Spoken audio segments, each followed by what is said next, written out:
Welcome to How Preschool Teachers Do It. This is Alison Kentos. I am an early childhood educator. And this is Cindy Tarabush. I am an early childhood consultant. This podcast is for parents and early childhood professionals. Let our experience and research-based knowledge become your guide. Hi, preschool peeps. Hi, peeps. Last couple of episodes, we've been recording us before we're recording these episodes, just because people seem to be getting a kick out. We did it on a whim one day, and we got such positive feedback about it.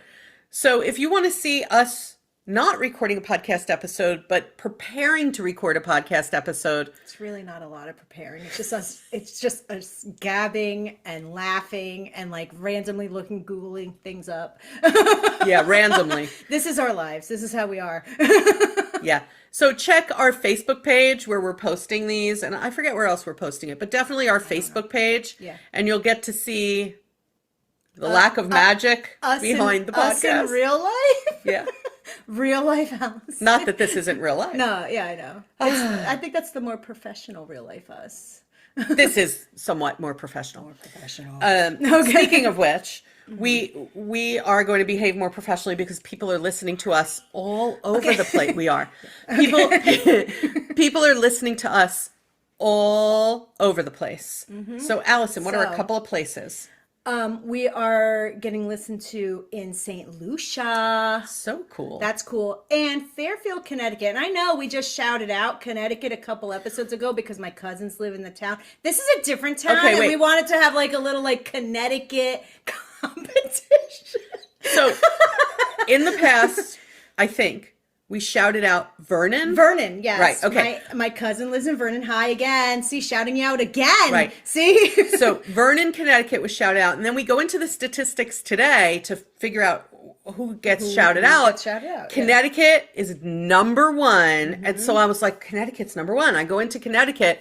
And what we have now is Fairfield, Connecticut in the number one spot in Connecticut. Vernon, number two. And I said, interesting. Yeah. I wonder if there's a rivalry there. Yeah. I don't even know. Because I'm pretty sure the people in Vernon are like the people I know, maybe. I don't know. But maybe not. Maybe not. They're not. Maybe not. Their children are all grown up, so they have no reason to look at me. I mean, this way of thinking reminds me of our topic today a little bit. Oh, okay. What a good transition. Thank you. She's so good at the transition. Thank you very much. Yeah. We're here today to talk about something that I think a lot of people have witnessed who work with and raise young children, but not everybody knows what it's called or the impact of it, really. True. Right? And ironically, or somewhat ironically, in my life in the past week, it came up twice in two different places by two different people who don't know each other. It was mentioned twice. Yeah. So I just sort of thought that was a little bit ironic. And therefore, obviously, the universe was telling us to talk about it. There you go. So we're going to talk about theory of mind. And first, we're going to give you the formal definition. And then I'll give you an example of what it looks like in real life, and then Allison has an example. And I want to encourage you all to think of your own examples of theory of mind, because I know you have them, and then send them to us either on that Facebook page or through the contact form on our website, which we get a lot of contact from, even more than Facebook. Yeah. And if Allison would kindly move her head a little bit, if you're on YouTube, other way, if you're on YouTube, you'll see a QR code. There you go. You'll see a QR code that you can hold your camera up to on your device, and that will take you to what's basically a virtual business card for this podcast, where you get the link to our website, our Facebook page, and all other kinds of goodies. There's goodies. Goodies there. So you can even just go to YouTube to check that QR code. Yeah. And if you have us on YouTube, you can just listen after that if you prefer to listen. You don't have to be looking at us. You don't have to be looking at us. Though my hair does look lovely today. All right, back to theory of mind. Back to theory of mind. So theory of mind, the definition is, it's the ability to understand and predict the mental state and thinking of other people. And when we're talking about young children, it is, I'm looking at another definition, it is when you have theory of mind, then you understand that other people have different beliefs, needs, intentions, emotions, and thoughts than yours. So if you understand not everyone thinks like me, then you're good with theory of mind. Yeah. But young children don't have that. So here's what I think is a classic example. I heard a colleague give this example, and I said, I love that example. It's like the classic example. Yeah. Here's the classic example. You hand a young child a box that looks like a crayon box. You say to the child, what do you think is in that box? The child says, crayons. And then you ask them to open the box. They open the box, and inside are candles instead.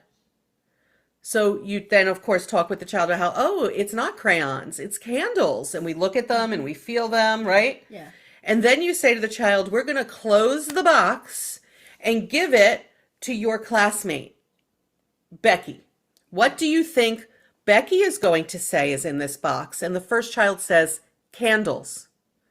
Why would Becky think there are candles in there? It looks like a crayon box. Right. We know that Becky is going to say crayons. Right. But the first child, who now knows there's crayons in there, thinks everyone now knows there are crayons in there because I know it. Right. Another example of this that I heard, which was even more, I think, illustrative of this, perhaps in a way. Yeah. Because candles kind of look like crayons. So I'm going to be even more illustrative. This was the second person who talked about this in my life, gave this example. You hand a child a box that looks like crayons. And it always starts with crayons because children know what a crayon box looks like, right? Yeah. So you hand a child a box that looks like crayons, and you say to them, what's in the box? And the child's going to say crayons. And then you open the box and there's a toy car inside. And you talk about how there's a toy car inside. Yeah. And then you say, let's close the box and give it to your classmate, Sam. What is Sam is going to say is in the box? And the first child says, a car. There's no way Sam would think a car is in there. In a crayon box, yeah. But because this child now knows a car's in there, again, the child assumes everyone on earth now knows there's a car in there. Isn't that fascinating? That is pretty fascinating. So I think that speaks to something we've talked about before in this podcast, which is their egocentrism. They only see the world through their own eyes. Yeah. And this idea of do other people have other thoughts and opinions and perceptions than me? Theory of mind. Right. So Alison, you had a great example too. So there's a boy in my class whose family is from Peru. So they go to visit Peru once a year. And the trip is coming up, so he's been talking a lot about Peru. And he'll come up to me and be like, hey, do you remember in Peru when we do this? I'm like, yeah, no, I don't. Because guess what? I've never been to Peru. Yes, you have in his mind. But he does this to me all day. He's like, oh, remember when we saw the monkeys on the road in Peru? I'm like, no, I don't, because I wasn't there. But he really thinks I was there. Even though I've never been there and I've never traveled with his family, he assumes that not just me, everyone in the class has been to Peru and has experienced the same things in Peru that he has, and that we all remember them. Okay, this reminds me, because you're talking about the monkeys. Yeah. Now I thought of another example of this. Okay. Yeah.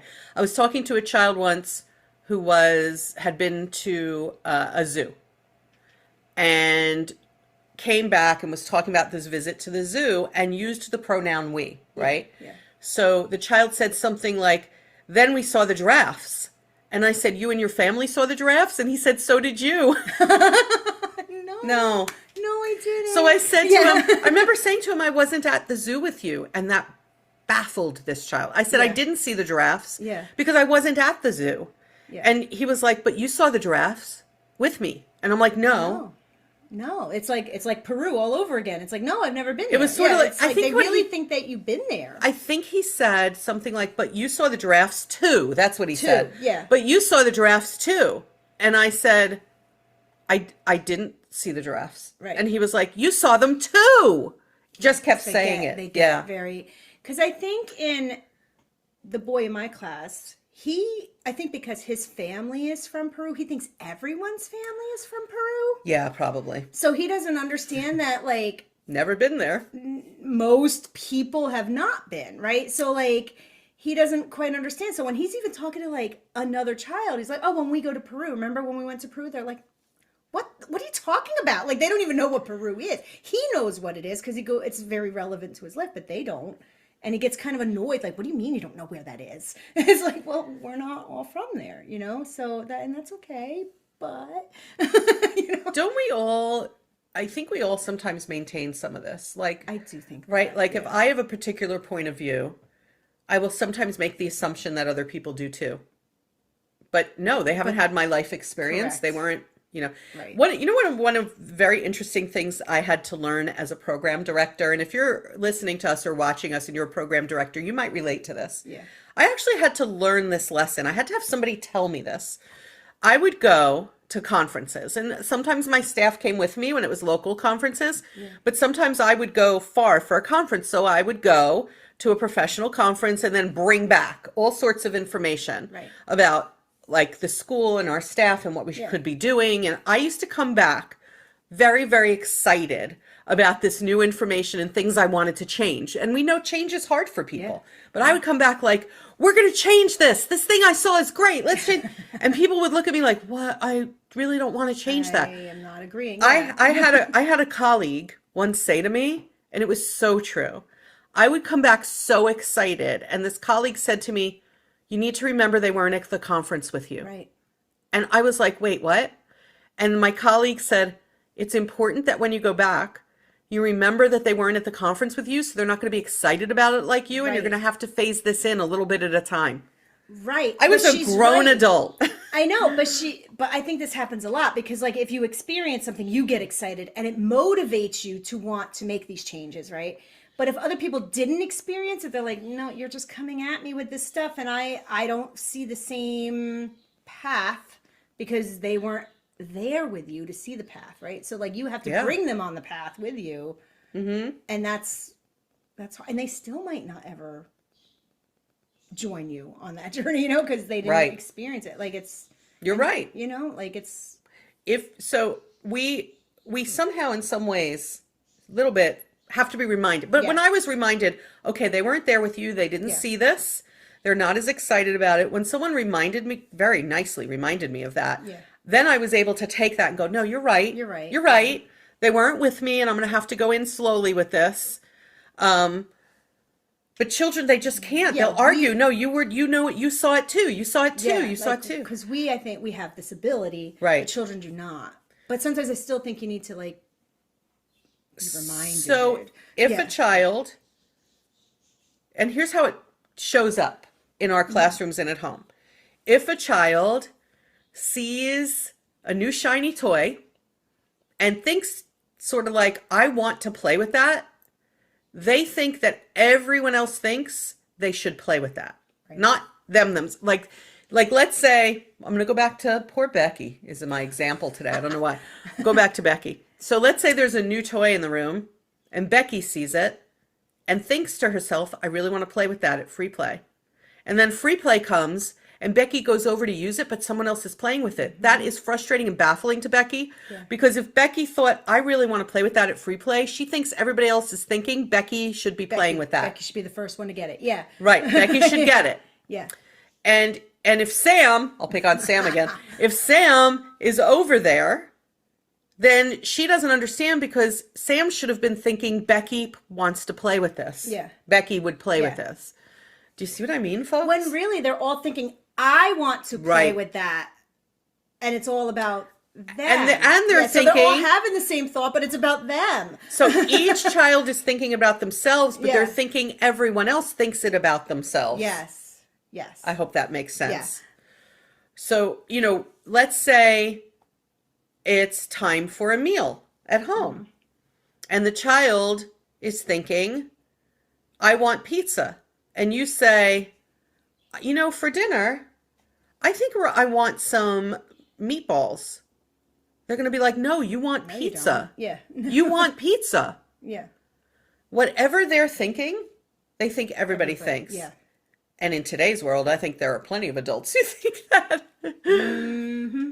Yes. And that, folks, is theory of mind. Yeah. So what we have to understand, if a child has a thought and they think we're thinking it, right? Or that their classmates are thinking it, I think that helps us understand, first, their frustration when people are not. Right. And second, like how we need to talk to them in a little more compassionate way, because this is so confusing to them. Here's an example that I think many of you have experienced as well. You're outside on the playground, right? Yeah. You're outside on the playground. It's time to go in. You're thinking, time to go in. Yeah. Right? Yeah. But there's a child out there who's thinking, I would love to spend all day on the playground. Yeah. And I've had this happen too, where I'll say to the children, okay, it's almost time let's put the toys back in the toy cases or bins or whatever we have out here, because it's almost time to go in. And I've had children look at me and say, you don't want to go in? Yeah. And I'm like, we have to go in. Kind of do. Our playground time is over. Yeah. And they'll be like, but I know you don't want to go in. And no, I actually wanted to go in because it's hot and I'm in the sun and I sunburn. And no, actually I want to go in. So, but when we say to them at certain ages, actually, I do want to go in, they can't.